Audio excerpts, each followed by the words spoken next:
It's okay not to vote, is what I think. I know a lot of my friends, girlfriend included, are going to be quite upset with this video because they're quite political people. They're quite involved in politics. They enjoy it for some odd reason. Here's my little view on the whole voting. So of course we've got a mayor election of London happening in 2 days' time. Have your say. The mayor of London and London Assembly elections will take place on the 6th of May. Inside is everything you need to know to take part. Really now. This is supposed to give me everything I need to know. Gonna just look through it. Just gonna look through it now. You know, it's not quite as sexy as the presidential election between two old white guys. We've got, you know, quite a few people fighting for this little position. All right, it's got Steve Kelleher. You're relevant. Sean Berry, I've seen your name a few times. Fresh Thinking. Who's this? Nims Obonje. Hey, who's the racist ones, bro? I want to see the racist brothers. Got quite a few coloured people here, though. That's pretty interesting. And of course, this position doesn't affect as many people as the Prime Minister of the country does. But it is still another thing that we've got to vote for. So here's my whole thing on the matter. A lot of people will just be pressured into going to vote, whether they really want to or not. There's this narrative that you'll hear a lot of the time. It's like, you need to vote. If you don't vote, then what's wrong with you? Like, what have you done? Like, You need to vote. Okay, why do I need to vote? Because you need to have your voice heard. Or what if my voice is being heard by not voting?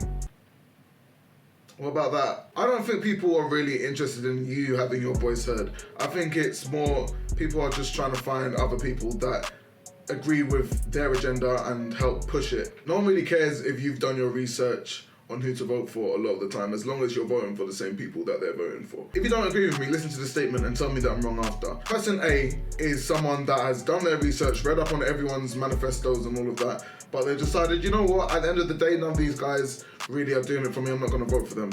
Any of them. Person B hasn't read anything, but they're like, yeah, I'm gonna go and vote. Who do you think receives the most backlash? In fact, it's not even about receiving backlash. Person B doesn't receive any backlash because they voted, even though they don't know what they're voting for. Another argument I'll hear is, dude, come on man, think about your ancestors, especially as a black person or a woman. Here we go, Sean Bailey. I was homeless in my 20s, I'm in my 20s. Now I'm the Conservative candidate for mayor. This story is only possible in London. Alright, I've been in Sheffield, no Coventry, no Leeds, no Birmingham. Alright, well, I want more people to have the same opportunities I had. Okay, he's a gangster apparently, so look, he's got 10 things here. Make our streets safer by hiring 8,000 more police. Is that making them safer? I don't know. Sean Bailey, you've done your research. Help young people get out of crime with 32 new youth centres. What about NCS? I thought NCS was supposed to help people get out of crime. Getting young Londoners on the housing ladder by building 100,000 homes and selling them for 100,000 each. I like the consistency in the figures there. 100,000 homes for 100,000 each, saving each London household £307 by reversing the council tax hike.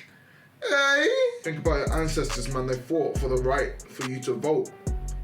Yes, the right to vote. They didn't fight for me so that I have to vote. Surely, right? Otherwise, that would be a completely different story. It sounds terrible. It's the right to vote. It's the same thing like, you know, Rosa Parks helped to fight so that we didn't have to sit at the back of the bus. But shit, everyone knows that the back of the bus is the hottest spot to be, bro. No cap. Now, am I gonna vote? Yeah, probably. I mean, I have been looking at stuff now, but to be honest, not gonna lie, it doesn't seem to be that much difference between the two candidates. Really? I mean, the main one's talking about Sadiq Khan, who's our current mayor, and Sean Bailey, who's, you know, from the streets, so he knows what he's talking about. Yeah, like, their manifestos kind of seem to line up quite a bit. Okay, Sean Bailey, and your shiny head. I see what you're doing. Alright, where's Sadiq? Is this all he's got? He's just got one pager. Really? Sadiq's just got a one pager? Vote for London, and then just a picture of him standing up. He just says, building a brighter future. Jobs, jobs, jobs.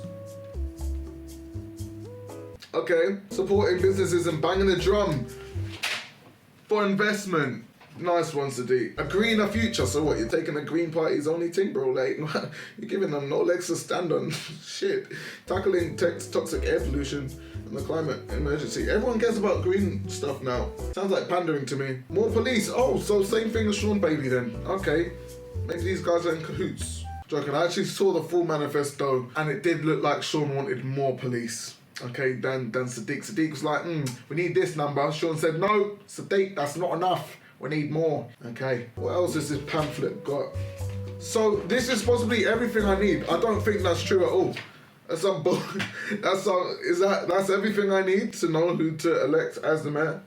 Well, it's nice and short and concise, I guess. Nico's thing isn't even in there, bro. Now, Nico or Milana, on the other hand, hey, my guy, hey, he sounds like he's bringing some interest into the politics scene. Now, here's the thing that irks me now. So, when people have gone out and said, yeah, I'm gonna vote for Nico, a lot of people have been like, how could you do that? He's not taking it seriously. He's just a YouTuber. He's taking votes away from Labour.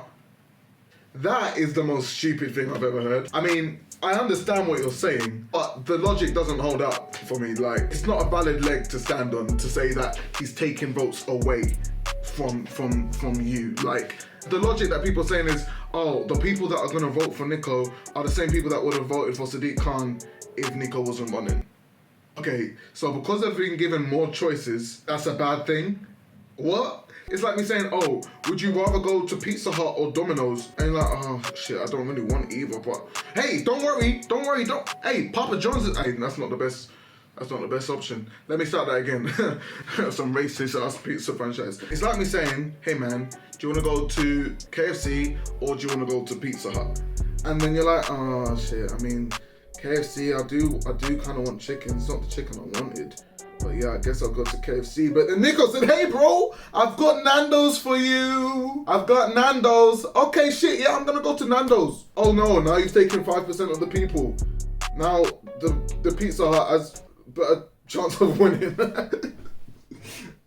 Instead, why don't we question why KFC doesn't make themselves more appealing to everyone else? So that maybe that those that would have gone to Nando's think, actually, you know what, KFC has some good stuff. You know, and I think that's the future that I want for the country. KFC sounds like a good future to go for. My point is, no one should be able to guilt you into voting and make you feel bad for not voting. Instead, if you are one of those people that do decide to guilt people into voting or whatever, try and question why they didn't want to vote. Why is it that they didn't want to take part of their day to go down to the polling station, or even, I know because you can mail it in now, right? Why didn't they bother to do that? Deep that, and maybe have a conversation with them rather than saying, oh, you should have gone to vote, this, that, and the other. Is it good to vote? Me personally, I mean, after everything I've said in this video, yeah, I do think it's a good thing to vote. I think it is good to, quote unquote, get your voice heard. Whether it actually is or not, it'll make you feel good. So yeah, man, go ahead and do your part if you really want to. I would say, you know, read up things for yourself if you want to, and then make the decision based off that. But you know, come May the 7th, if someone asks you, hey man, did you vote? And you say no, and they're upset because that meant one less vote for their party that they were rooting for, don't feel bad. Because at the end of the day, bro, a couple months time, people are gonna forget anyway. Let's be honest. That's what I say. And plus, it's the mayor of London, man. Look, these guys have got pretty much all the same ideals anyway, to be honest. Hey, they're literally minute details, no cap. Also, I don't like the fact that as soon as I typed in Sean Bailey's name, the first thing that came up was, the last thing London needs is Sean Bailey's brand of cold and uncaring politics. That's a top story. The first news article. Is that fair? Is that fair? Because when I googled Sadiq Khan, bear in mind, this is an opinion post on Independent. When I googled Sadiq Khan, there was no narrative like that. That's it though, guys. I'm going to end the video here if you enjoyed this video. I'm guessing a lot of people won't, but hey, give me a like and subscribe for more videos. And I'll see you on May the 7th. Actually, I'm going to go and ask my dad who he's voting for. Let's see what he says. Who are you voting for? Me. Not Sadiq Khan. Why not? I don't like him. Why? He's a... You're going to get some hate on YouTube. Who? You. I'm entitled to my opinion. You are. So who are you voting for? That guy, Who's Sean Bailey? Sean Connery.